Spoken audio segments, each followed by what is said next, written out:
नमस्कार, सर्वांगीण शिक्षा चैनल में आप सभी का स्वागत है।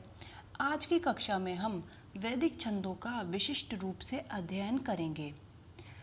मुख्य वैदिक छंद केवल 7 हैं और उनके नाम हैं गायत्री, उष्णिक, अनुष्टुप, बृहति, पंक्ति, त्रिष्टुप और जगति। जब भी आप छंदों का अध्ययन करते हैं तो सर्वप्रथम उसमें आप किस छंद में कितने चरण हैं, उन चरणों में कितने वर्ण हैं और कुल मिलाकर कितने वर्ण उस छंद में होते हैं, ये ज़रूर याद रखिए। जैसे हम इस तालिका में से गायत्री छंद के माध्यम से सर्वप्रथम इस बात को समझते हैं। गायत्री छंद में 3 चरण हैं, प्रथम, द्वितीय और तृतीय, और उसके प्रत्येक चरण में 8-8-8 अक्षर हैं और कुल मिलाकर 24 वर्ण हैं। इसी प्रकार आपको ये संपूर्ण तालिका याद रखनी है। अगला छंद है उष्णिक छंद। उष्णिक छंद में भी 3 चरण होते हैं। उसके पहले पाद में 8 अक्षर, दूसरे पाद में भी 8 अक्षर, परंतु तीसरे पाद में 12 अक्षर होते हैं और कुल मिलाकर 28 वर्ण उष्णिक छंद में होते हैं। अनुष्टुप छंद। अनुष्टुप छंद में 4 चरण होते हैं और प्रत्येक चरण में या प्रत्येक पाद में 8-8 वर्ण होते हैं और कुल मिलाकर 32 वर्ण अनुष्टुप छंद में होते हैं। बृहति छंद में भी 4 चरण होते हैं और उसके प्रथम और द्वितीय पाद में 8-8 वर्ण होते हैं, लेकिन तीसरे पाद में 12 वर्ण हैं और चतुर्थ पाद में भी 8 वर्ण हैं और कुल मिलाकर बृहति में 36 वर्ण हैं। पंक्ति छंद। इन 7 मुख्य छंदों में केवल पंक्ति छंद ही ऐसा है जिसमें 5 चरण हैं और पंक्ति छंद के प्रत्येक चरण में 8-8 वर्ण हैं और कुल मिलाकर 40 वर्ण पंक्ति छंद में होते हैं। त्रिष्टुप छंद में 4 चरण होते हैं और इसके प्रत्येक चरण में 11-11 अक्षर हैं। कुल मिलाकर त्रिष्टुप छंद में 44 वर्ण हुए। जगती छंद। जगती छंद में भी 4 चरण होते हैं और इसमें भी प्रत्येक चरण में 12-12 अक्षर होते हैं और कुल मिलाकर 48 अक्षर होते हैं। अब आधे बच्चों को प्रॉब्लम ये होती है कि हम ये कैसे याद रखेंगे कि किस छंद में कितने वर्ण हैं। उसके लिए यहाँ हिंट दी गई है। एक तो आप इन छंदों का क्रम याद रखिए। क्रम याद करने से क्या होगा, आप वर्ण संख्या गलत नहीं करेंगे कभी भी। इसलिए छंदों का क्रम याद रखने के लिए ये हिंट है। गा उ आ ब्री पं त्रीजा, गा उ आ ब्री पं त्रीजा। इस तरीके से आप इसको 2-3 बार बोलेंगे ना, एक सूत्र की तरह आपको ये याद हो जाएगा। गा मीन्स गायत्री, उ उष्णिक, अ से अनुष्टुप, ब्री से बृहति, पंग से पंक्ति, त्रि से त्रिष्टुप और ज से जगति। जब भी आपके पाठ्यक्रम में ऐसी चीज़ें दी हुई होती है ना याद करने के लिए, जहाँ उनको क्रम से आपको याद करना होता है, तो जो उन शब्दों के पहले अक्षर हैं ना, जैसे गायत्री का गा, उष्णिक का उ, उन अक्षरों से जोड़ के आप कोई ना कोई हिंट बना लिया कीजिए। उससे आपको परीक्षा के लिए बहुत आसान होता है याद करना। अब जब आपको ये हिंट याद हो जाती है, गा उ आ ब्री पं त्रीजा, तो आपको इसमें से सिर्फ एकमात्र गायत्री छंद की भी अगर वर्ण संख्या पता है तो बाकी की वर्ण संख्या आप अपने आप ही 4-4 जोड़ के पता लगा लेंगे। जैसे गायत्री में 24 वर्ण हैं, 24 में जब आप 4 जोड़ेंगे बनेगा 28, 28 में 4 जोड़ेंगे 32, 32 में 4 जोड़ेंगे 36, 36 में 4 जोड़ेंगे 40, 40 में 4 जोड़ेंगे 44, 44 में 4 जोड़ेंगे 48। इसलिए क्रम याद करने का ये फ़ायदा है, आप कभी भी वर्ण संख्या में गलती नहीं करेंगे।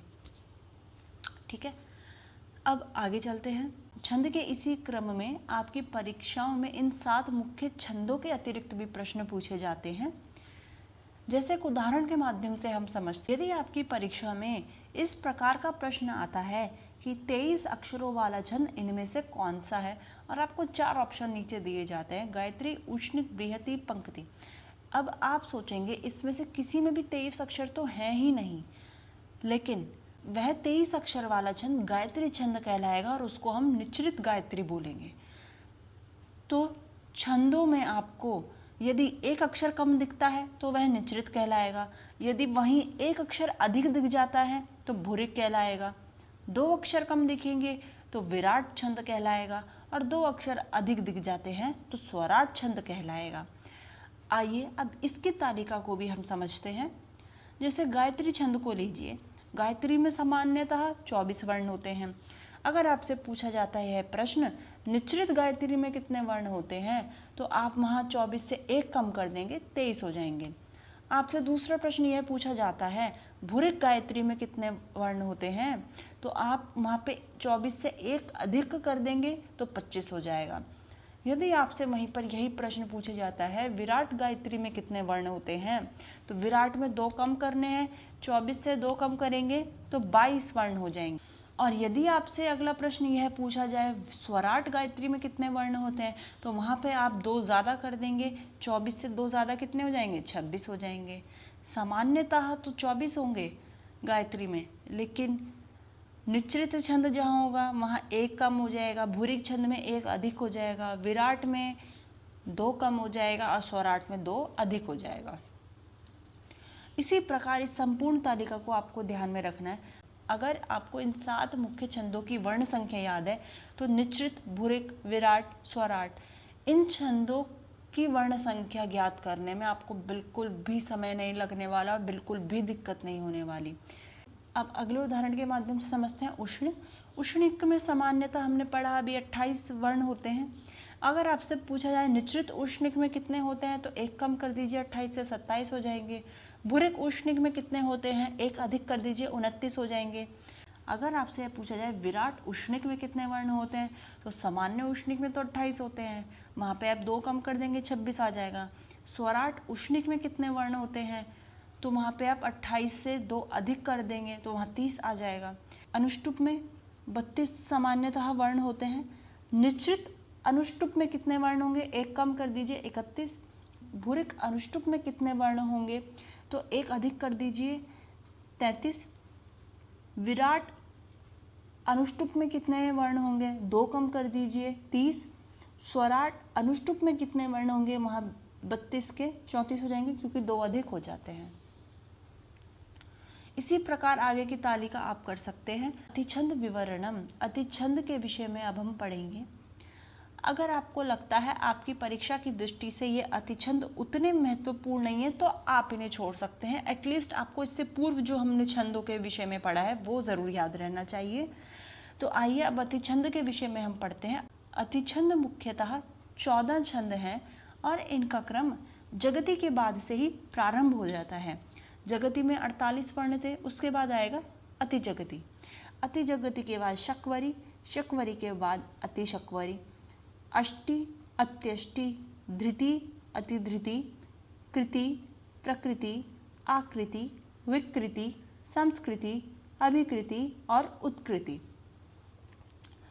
अब आपको हो सकता है यहाँ ये भी प्रॉब्लम, अब इनकी वर्ण संख्या कैसे याद रखेंगे। वर्ण संख्या पूर्व के समान ही 4-4 आप अधिक ऐड करते जाइए तो सबकी वर्ण संख्या आपको याद हो जाएगी। अगर आपको जगति की वर्ण संख्या पता है तो अति जगति की वर्ण संख्या याद करने में दिक्कत नहीं होगी, और अति जगति की वर्ण संख्या पता है तो शक्वरी की वर्ण संख्या याद करने में दिक्कत नहीं होगी।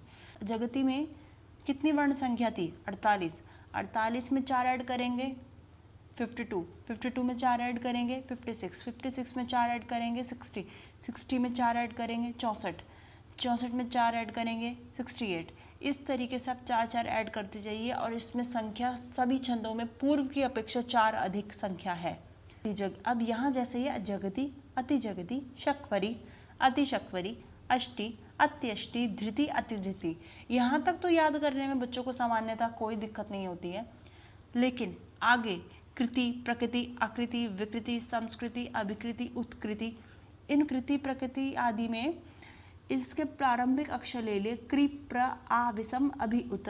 अब आप इसको 2-3 बार बोलेंगे, आपको ये ऐसे याद हो जाएगा, तो आपको कृति, प्रकृति आदि छंदों के क्रम में गलती नहीं होगी।